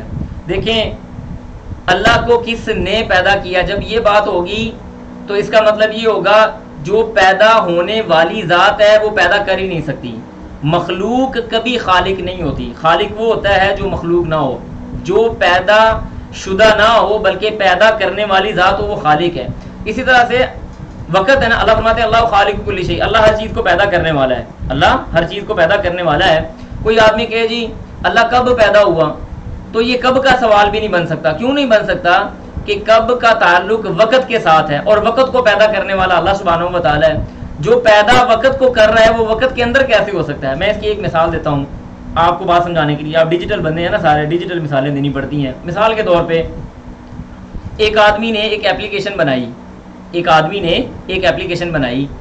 اس آدمی نے جب ایپلیکیشن بنائی تھی کیا یہ ایپلیکیشن کے اندر خود موجود تھا؟ نہیں, اس نے باہر بیٹھ کے ایک ایپلیکیشن مرتب کی. جب اگر وہ خود ایپلیکیشن کے اندر آ جائے تو اس کا مطلب یہ ہے کہ ایپلیکیشن اس نے نہیں بنائی, کسی اور نے بنائی ہے. وہ ایپلیکیشن کے باہر تھا, اس نے ایپلیکیشن بنائی. اللہ سبحانہ و تعالیٰ کے بارے میں وقت کے حوالے سے سوال نہیں ہوگا کہ اللہ کب سے تھا, کب اللہ تعالیٰ کب سے ہے. کب تو تب ہوگا نا جب وہ وقت کے اندر داخل ہو. اللہ نے تو وقت کو پیدا کیا, وقت کو پیدا اس نے کیا, لہذا وہ وقت کے باہر ہے, وقت کے اندر نہیں ہے. اس لیے یہ سوال بنتا ہی نہیں ہے. وقت کو پیدا کرنے والا وقت کے اندر نہیں ہو سکتا, ایپلیکیشن کو بنانے والا ایپلیکیشن کے اندر نہیں بیٹھ سکتا, اس نے باہر بیٹھ کے ایپلیکیشن بنائی ہے. اگر وہ ایپلیکیشن کے اندر ہے یا فائل کے اندر ہے تو اس کا مطلب ہے کہ وہ خالق نہیں ہے, وہ تو خود اس کا حصہ ہے. تو اللہ سبحانہ و تعالیٰ وقت کو پیدا کرنے والا ہے, مخلوق کو پیدا کرنے والا ہے, پیدا کرنے والی ذات ہے, لہٰذا وہ خالق ہے, اس کو کوئی پیدا کرنے والا نہیں ہے. یہ سوال اپنے اعتبار سے غلط ہے. ٹھیک ہے جی, انشاءاللہ باذن اللہ. تو انشاءاللہ امید ہے کہ یہ بات واضح ہوگی. درمیان میں بات ہے کہ میں نے کہا چلے آپ کو بتا ہی دیتے ہیں. اس کے بعد آگے اللہ فرماتے ہیں هو الذی, اور اللہ وہ ذات ہے, جعل اس نے بنایا الشمس سورج کو, ضیاء چمکدار. ضیاء کا مطلب ہوتا ہے خوب روشن, خوب چمکدار, یعنی جس کی طرف دیکھ کے آپ کی آنکھیں چندیا جائیں. والقمر, اور چاند کو, نوراً ٹھنڈی روشنی والا. نور اور ضیاء کے درمیان میں یہ فرق ہے. ضیاء کا مطلب ہوتا ہے ایسی چکا چوند روشنی جس کو دیکھنا ہماری آنکھوں کے بس میں نہ ہو, یا ہم بڑی آنکھیں بند کر کے اس کی طرف دیکھ سکتے ہوں. اور نور کا مطلب ہوتا ہے ٹھنڈی روشنی, ایسی روشنی جس کا ہم جائزہ لے سکیں, جس سے ہم فائدہ لے سکیں, جس کا ہم احاطہ کر سکیں. تو اللہ تعالیٰ نے کیسی کمال کی اگزامپل دی ہے, سورج کے ساتھ ضیاء اور چاند کے ساتھ نور. پھر فرمایا وقدرہ, اور اس نے مقرر کی, منازلہ ان کی منزلیں, لتعلموا تاکہ تم جان سکو, عدد السنین سالوں کی گنتی کو, والحساب اور حساب کتاب کو. اگر دیکھیں چاہے شمسی کیلنڈر ہے چاہے قمری کیلنڈر ہے, اگر چاند اپنی جگہ کو چھوڑنا شروع کر دے, یعنی جس جگہ سے چاند نکلتا ہے اپنے اپنے ٹائم پیریڈ کے اعتبار سے, سردیوں کے اعتبار سے, گرمیوں کے اعتبار سے, اگر وہاں سے چاند نکلنا خراب چھوڑ دے تو آپ کا قمری کیلنڈر خراب ہو جائے گا, ایون آپ کا شمسی کیلنڈر خراب ہو جائے گا. چاند اپنے ٹائم پہ آتا ہے, سورج اپنے ٹائم پہ آتا ہے. اللہ نے ان کی منزلیں مقرر کی ہیں کہ گرمیوں کے فلاں دنوں کے اندر تم نے یہاں سے نکلنا ہے, سردیوں کے فلاں دنوں کے اندر تم نے یہاں سے نکلنا ہے. سردیوں میں دن کو چھوٹا کر دیا, گرمیوں میں دن کو بڑا کر دیا, سردیوں میں راتوں کو بڑا کر دیا, دن کو چھوٹا کر دیا. وقدرہ منازل, آج کی تاریخ میں پچھلے سال جہاں سے سورج نکلا تھا آج بھی اسی جگہ سے نکلا ہے, جہاں سے سورج نکلا تھا آج بھی وہیں سے نکلا ہے, اپنے مدار کے اعتبار سے. اور اس کے اندر کوئی اللہ فرماتے ہیں نا الشمس والقمر بحسبان, سورج اور چاند دونوں کو ہم نے بڑے حساب کے ساتھ چلایا ہوا ہے، یہ اپنی اپنی جگہ پہ ہیں۔ اگر یہ تھوڑا سا بھی خراب ہو جائیں تو تمہارے سالوں کی گنتی بھی خراب ہو جائے، تمہارا حساب کتاب بھی خراب ہو جائے۔ مثال کے طور پہ حساب کا کیا مطلب ہے؟ میں کہوں جی کہ میں نے امجد بھائی سے 5 تاریخ کو میں نے امجد بھائی سے 5000 روپے لینا ہے، اگزامپل آپ کو دے رہا ہوں۔ اب چاند اگر اپنی روٹین خراب کر لے یا سورج اپنی روٹین خراب کر لے، میری 5 تاریخ 5 دن بعد آنی تھی، چاند کی روٹین یا سورج کی روٹین خراب ہونے کی وجہ سے میری 5 تاریخ 16 تاریخ کو چلی گئی، تو ہم تو اپنے معاملات کے اندر بھی ڈسٹرب ہو جائیں گے۔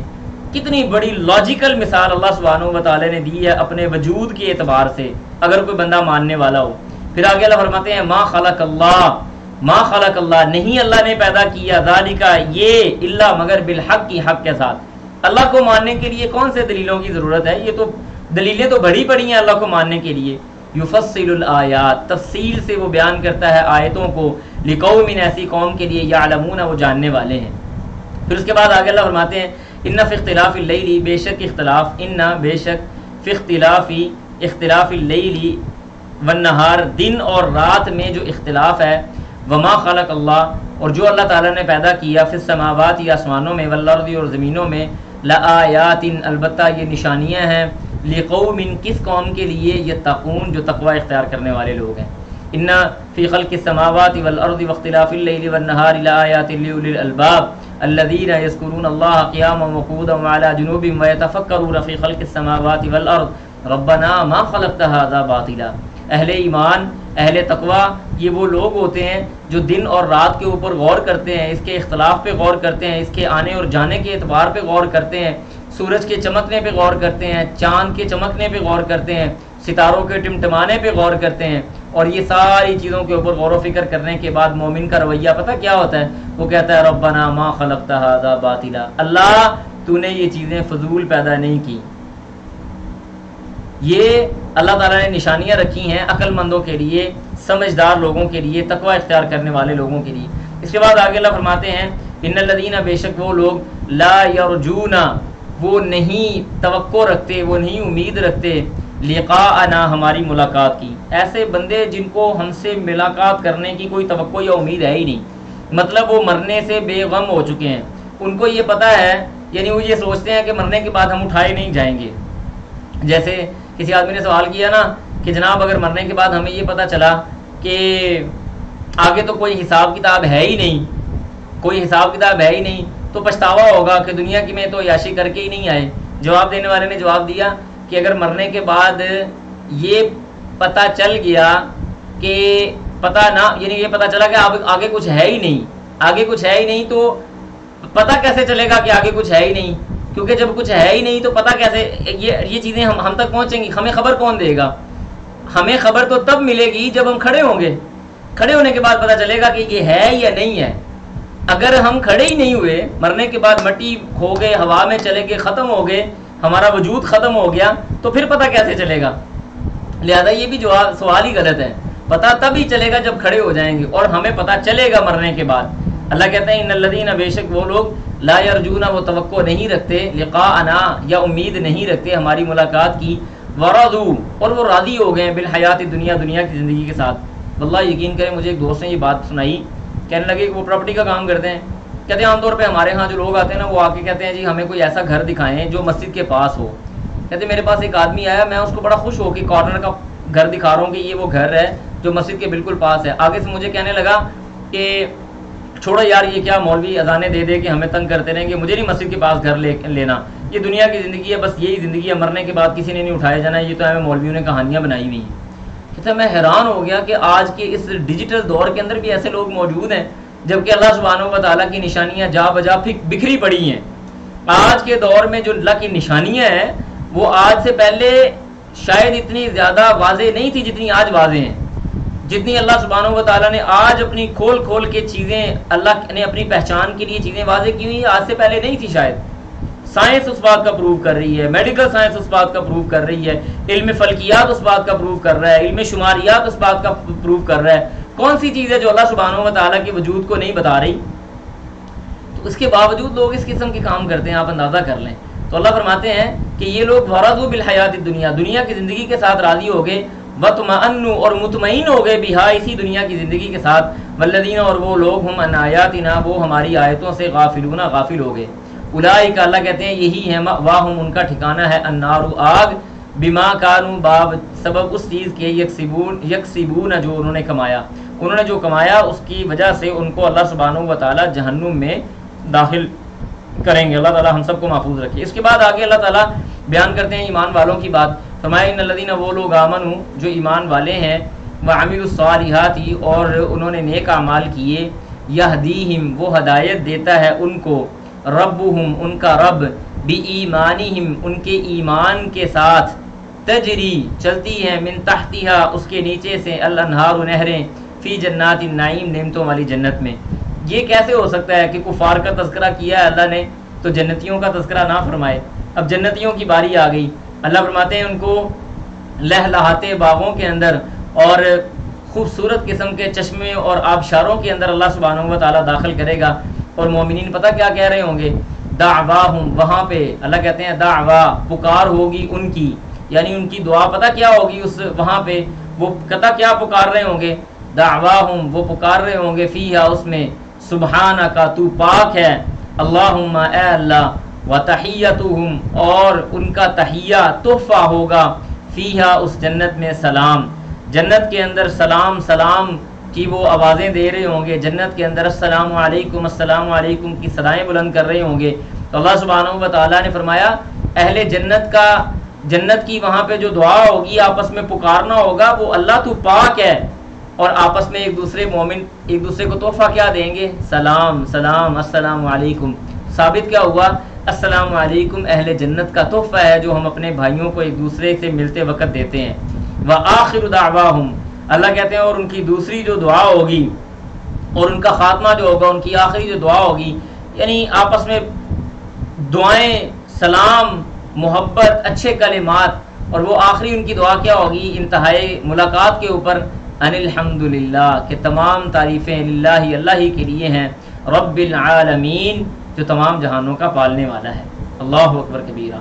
اللہ سبحانہ و تعالیٰ نے یعنی یہ مومنوں کی آپس میں دعا اور تحیے کے بارے میں بات کی ہے۔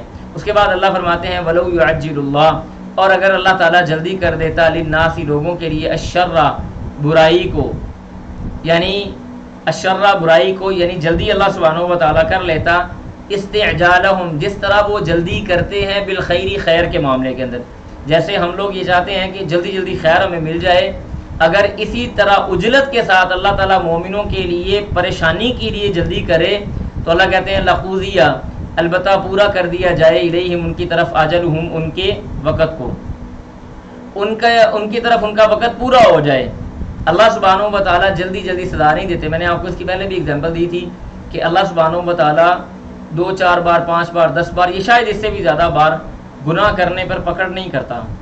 گناہ پہ پکڑ تب ہوتی ہے جب وہ گناہ حد سے زیادہ بڑھ جاتا ہے، ہلکے پھلکے، جیسے عمر رضی اللہ عنہ کے دور میں ایک آدمی نے، میں نے آپ کو پہلے بھی بتایا تھا شاید، کہ اس نے چوری کی تو کہا گیا کہ اس کا ہاتھ کاٹ دو، کہنے لگا میں نے زندگی میں پہلی بار چوری کی تھی، اس میں بھی پکڑا گیا۔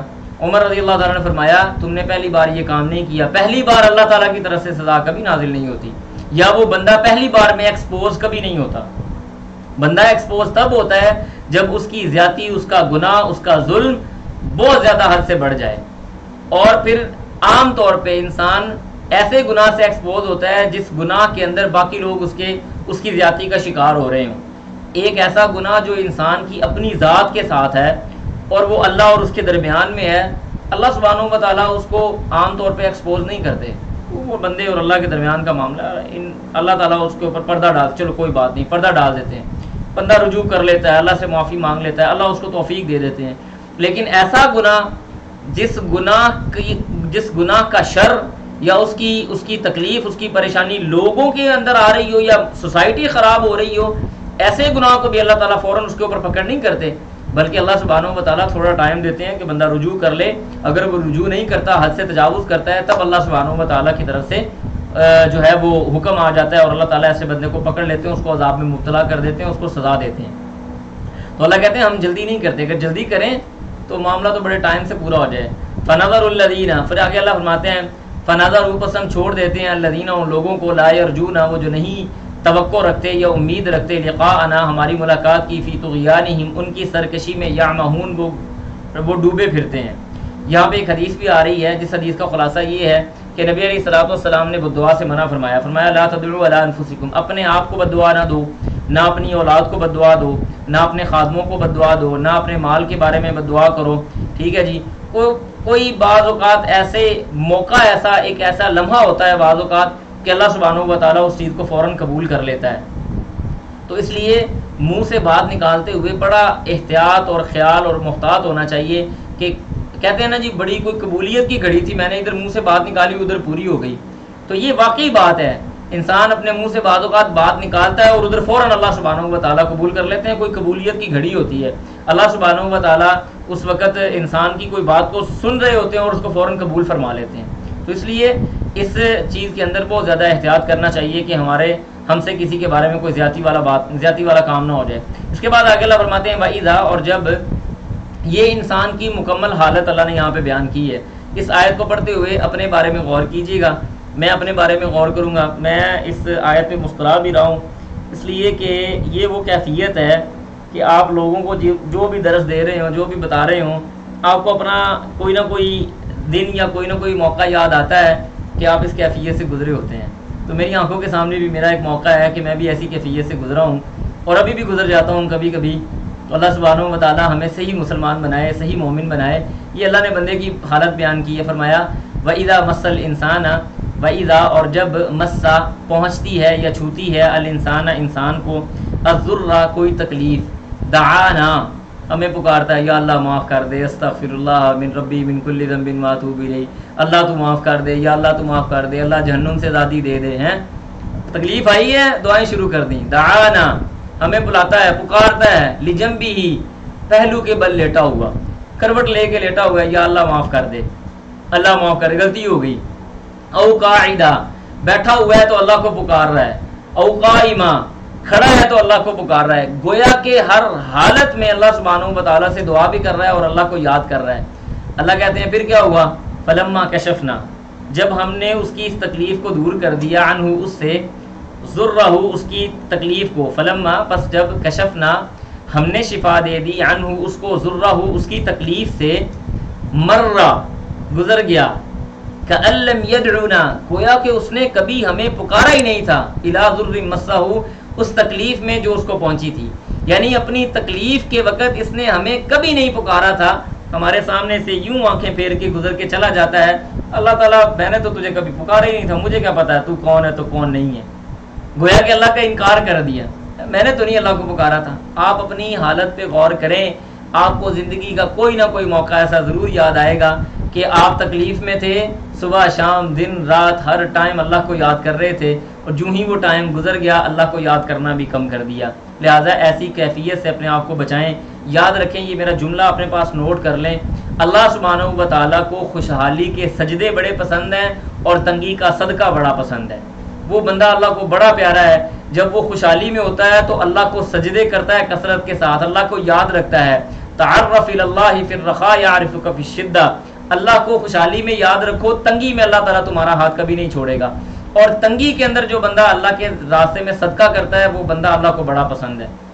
یعنی وہ صحابہ کرام جو غزوہ تبوک پہ تھے، آپ نے سنی وہ حدیث میں نے آپ کو بتائی، پوری رات بیچاروں نے محنت کی اور صبح اٹھ کے جو کھجوریں ملی اس میں سے آدھی اللہ کے رسول کے پاس پیش کر دیں اور آدھی اپنے گھر والوں کے سامنے رکھ دیں. یہ ہے تنگی کے وقت صدقہ کرنے کی اہمیت. اور اللہ کے رسول نے وہ تھوڑی سی کھجوریں پورے جہاد کے اس مال کے اوپر پھیلا دیں کہ اللہ سبحانہ و تعالیٰ ان کھجوروں کے ذریعے اس مال کے اندر برکت عطا کر دے گا. یہ ہے اخلاص کا نتیجہ کہ تھوڑا سا بھی کام ہو تو بڑا ہو جائے گا. لہٰذا ہمیں اپنی اس کیفیت پہ غور کرنا چاہیے. اس کے بعد اللہ فرماتے ہیں کذالک، اسی طرح، زینا مزین فرما دیا، للمسرفین حد سے تجاوز کرنے والوں کو، ما کانوا جو تھے، یعملون وہ عمل کرتے. اللہ تعالیٰ حد سے تجاوز کرنے والوں کو لیے ان کے اعمال کو مزین کر دیتا ہے اور وہ اپنے اعمال کے اندر آگے چلتے جاتے ہیں.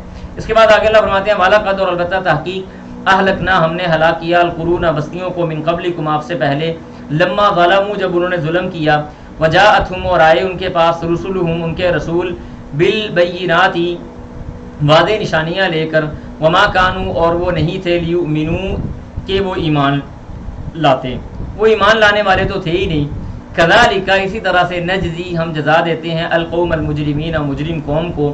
پھر اس کے بعد اللہ فرماتے ہیں ثم پھر جعلناکم ہم نے بنایا تم کو خلائف خلیفے یا جانشین فی الارض زمین میں من بعدہم ان کے بعد لننظر تاکہ ہم دیکھیں کیف تعملون تم کیسے اعمال کرتے ہو.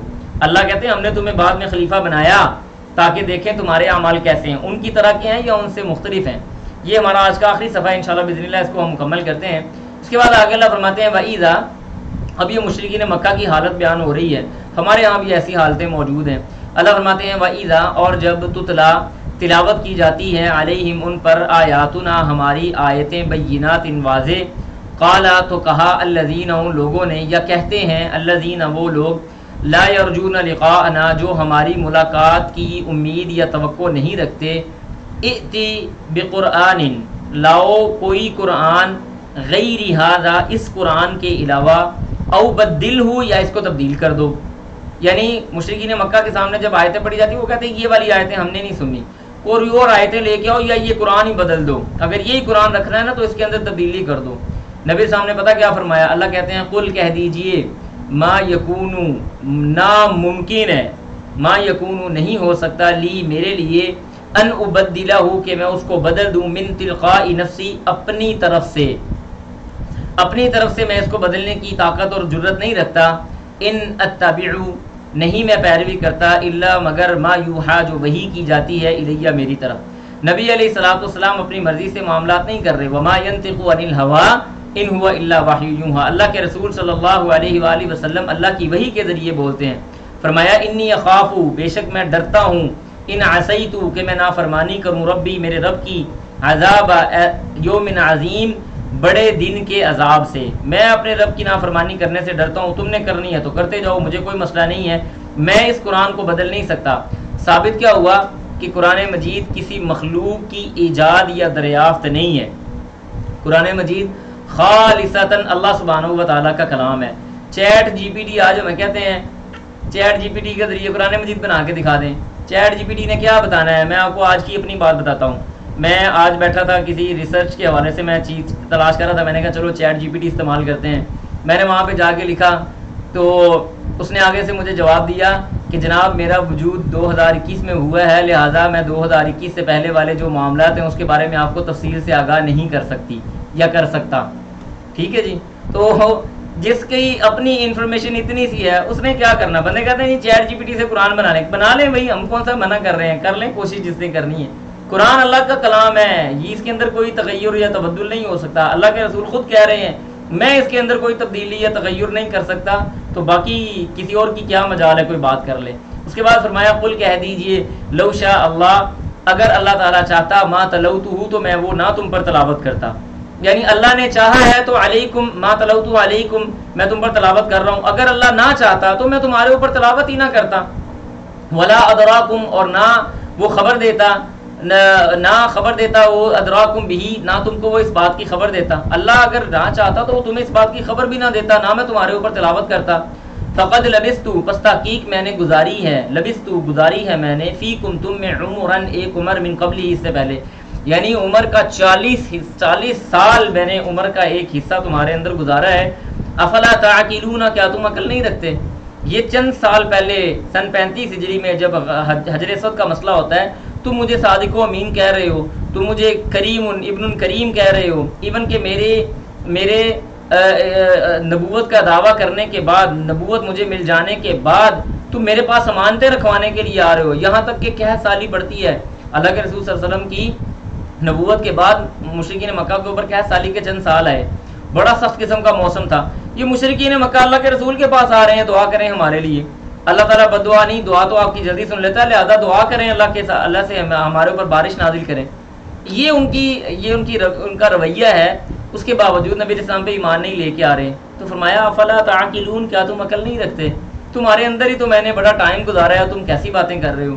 پھر اس کے بعد اللہ فرماتے ہیں فمن اظلم, کون بڑا ظالم ہے, ممن اس سے, افترا جس نے باندھا, علی اللہ تعالیٰ پر کاذباً جھوٹ, او یا کذبا اس نے جھٹلا دیا بھی آیاتی ہی اس کی آیتوں کو, انہ بے شک لا یفلح المجرمون, مجرم کبھی بھی فلاح نہیں پا سکتے, مجرم فلاح پانے والے نہیں ہیں. لہذا اس سے بڑھ کر ظالم کون ہوگا جو اللہ سبحانہ و تعالیٰ کے بارے میں جھوٹ بولے. اور یہاں پہ اللہ سبحانہ و تعالیٰ نے مشرکین مکہ کی ایک روش کو بیان کیا ہے. واللہ العظیم میں اللہ کی قسم اٹھا کے یہ بات کرتا ہوں، یہ جو آیت ہے نا یہ پوری کی پوری آج ہمارے اس دور کے اوپر صادق آتی ہے. آپ کسی بھی بندے سے جا کے پوچھیں تم فلاں کام کیوں کرتے ہو، فلاں جگہ پہ دھاگا کیوں باندھتے ہو، فلاں جگہ پہ یہ کام کیوں کرتے ہو، وہ کہتا ہے مجھے پتہ ہے یہ اللہ تعالیٰ نہیں ہے لیکن یہ اللہ کے پاس سفارشی ہیں. مشرکین مکہ بھی یہ بات کرتے تھے. پتہ کیا کہتے تھے؟ کہتے تھے وَيَعْبُدُونَ، اور وہ عبادت کرتے ہیں مِن دون اللہ، اللہ کے علاوہ، ما لا يضرهم، وہ ان کو نقصان نہیں دے سکتے، ولا ينفعهم، نہ ہی وہ ان کو نفع دے سکتے ہیں. وَيَقُولُونَ، اور یہ مشرکین مکہ کہتے ہیں هَؤُلَاءِ، یہ شُفَعَاؤُنَا، ہمارے سفارشی ہیں، عند اللہ، اللہ کے ہاں. آج کے لوگ بھی یہی کہتے ہیں. اللہ تعالیٰ تھوڑی وہ یہ تھوڑی کہتے ہیں کہ فلاں جو چیز ہے یا فلاں کوئی ولی یا کوئی شہید ہے فلاں یا کچھ بھی ہے یہ اللہ تعالیٰ ہے. وہ یہ تو نہیں کہتے کہ وہ اللہ تعالیٰ ہے، وہ کہتے ہیں یہ ہمارا اللہ کے پاس سفارشی ہے. تو مشرکین مکہ بھی یہی کہتے تھے وہ اللہ کے پاس ہمارے سفارشی ہیں. فرق کیا ہوا ہمارے اور ان کے درمیان میں؟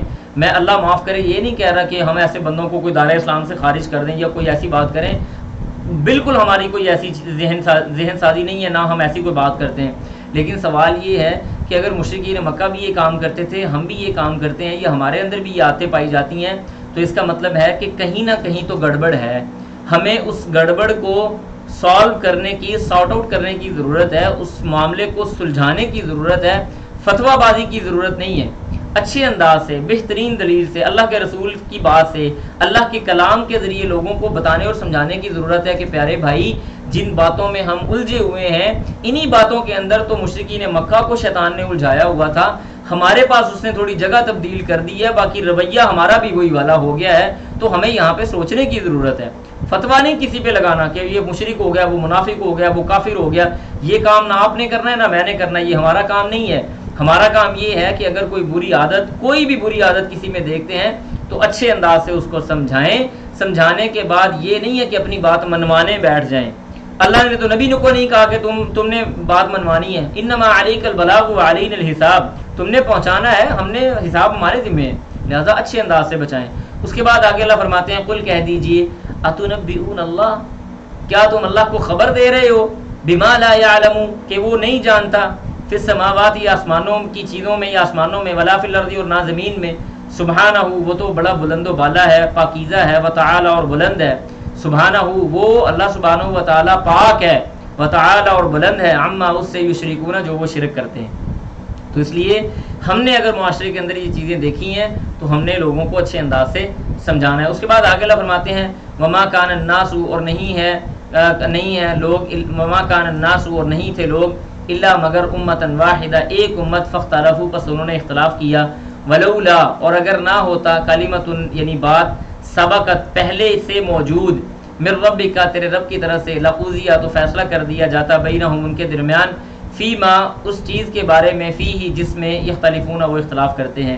یعنی یہ بات اللہ کی طرف سے پہلے طے شدہ تھی، یعنی مخلوق، تقدیر پہلے لکھ دی گئی تھی، پتہ تھا کہ یہ کام ہونا ہے، لوگوں نے یہ کام کرنا ہے. تو اللہ کہتے ہیں کہ اگر یہ بات پہلے سے لکھی ہوئی نہ ہوتی تو اللہ تعالیٰ ان کے اختلاف کو فوری طور پہ سارٹ آؤٹ کر دیتے، بتا دیتے کہ تم میں سے حق پہ کون ہے اور حق پہ کون نہیں ہے. پھر اس کے بعد آگے اللہ کہتے ہیں وَيَقُولُونَ، اور وہ کہتے ہیں لولا انزل، کیوں نہیں نازل کیا گیا، علیہ، اس پر، آیت، کوئی نشانی، من ربی، اس کے رب کی طرف سے. فقل، پس کہہ دیجئے، انما الغیب، غیب، للہ، اللہ ہی کے لیے ہے، فانتظروا، تم انتظار کرو، انی معکم، بے شک میں تمہارے ساتھ، من المنتظرین، انتظار کرنے والوں میں سے ہوں. تو یہاں تک ہم نے مکمل کرنا ہے. آج بھی ہمارا ایک پیج رہ گیا ہے، لیکن انشاءاللہ ایک پیج ہم آگے کر رہے ہیں کیونکہ کل ہمارے 2 پیج رہ گئے تھے. تو انشاءاللہ امید ہے کہ اللہ سبحانہ و تعالیٰ کی طرف سے جو بھی آج آپ کے سامنے باتیں رکھی ہیں وہ اللہ تعالیٰ ہمیں سمجھنے کی توفیق عطا فرمائے، اور یقینی طور پہ امید ہے کہ انشاءاللہ آپ نے اس سے بھرپور استفادہ کیا ہوگا. سبحانک اللہم و بحمدک، نشہد ان لا الہ الا انت، نستغفرک و نتوب الیک. السلام علیکم ورحمۃ اللہ وبرکاتہ.